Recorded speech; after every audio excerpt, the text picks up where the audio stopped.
Stage پر رونے کے افراد، علماء کرام اور میرے طالب علم ساتھیوں، میں آج خاص طور سے اپنے طالب علم ساتھیوں سے خطاب کرنا چاہوں گی۔ میں آپ کو یہ بتاؤں گی طالب علم کون تھا، کون ہوتا ہے، کس کو کہتے ہیں طالب علم۔ اسی بات کو سمجھانے کے لیے آپ کے روبرو ہماری حاضری ہے۔ سمجھنے اور یاد رکھنے کی بھی ضرورت ہے، آئندہ نسلوں کی بھی ضرورت ہے۔ لوگ سمجھتے ہیں مسجد مدرسے کی چہار دیواروں میں بغیر پریس کے سلوٹوں والے کپڑے پہنے ہوئے یہ جو لوگ نظر آتے ہیں یہ دوسری مخلوق ہے، ترقی نہیں جانتی۔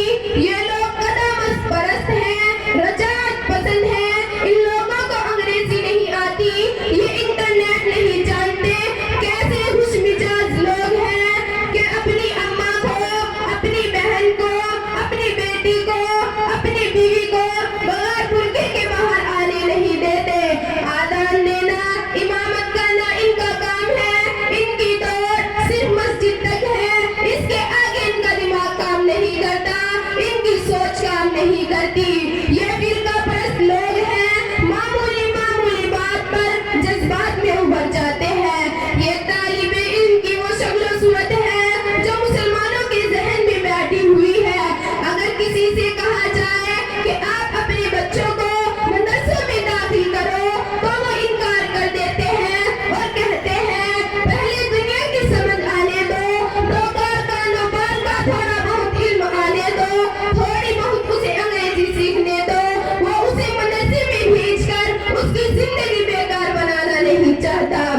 یہ طالب علم کی وہ شکل و صورت ہے جو امریکی نے بتائی، انگریز نے بتائی، یہودیوں نے بتائی، جس کا ہمارے مسلمانوں نے بھی اعتبار کر لیا ہے۔ اس لیے آج اسکول کالج والے، یونیورسٹی والے طالب علم سے چڑھتے ہیں، ان کی شکل و صورت کو دیکھ کر تعجب میں پڑ جاتے ہیں۔ آؤ اگر تمہیں طالب علم کی تحقیق دیکھنی ہے تو تمہیں تھوڑا سا سفر کرنا ہوگا، مکہ کی وادی کی طرف جانا ہوگا۔ اس زمانے میں جب وہاں ایک لا الہ الا اللہ محمد رسول اللہ کا اعلان کر چکا تھا تو اسی وقت دار بنی اکرم میں پہلا مدرسہ بن چکا تھا۔ اس مدرسے کا طالب علم کون تھا؟ صدیق اکبر رضی اللہ عنہ تھے، فاروق اعظم رضی اللہ عنہ تھے، عثمان بن عفان رضی اللہ عنہ تھے، علی رضی اللہ عنہ تھے۔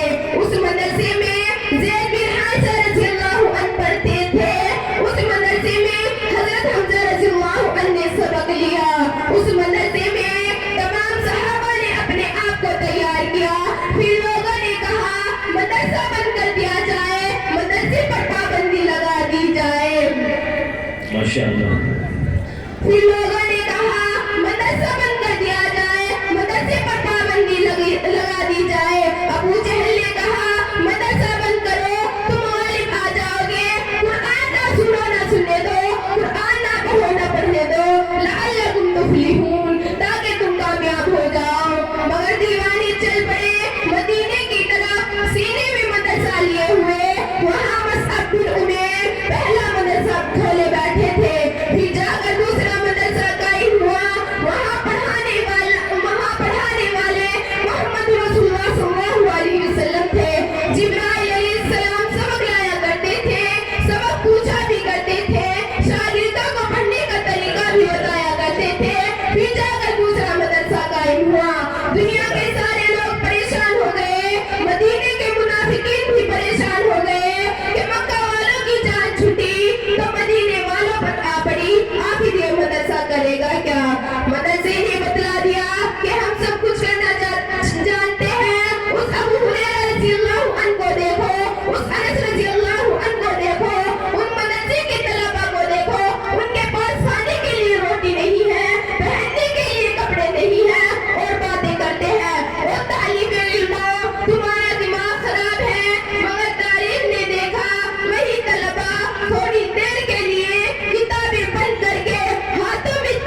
اپنی تقریر کو یہیں پر ختم کرتی ہوں. وما علینا الا البلاغ.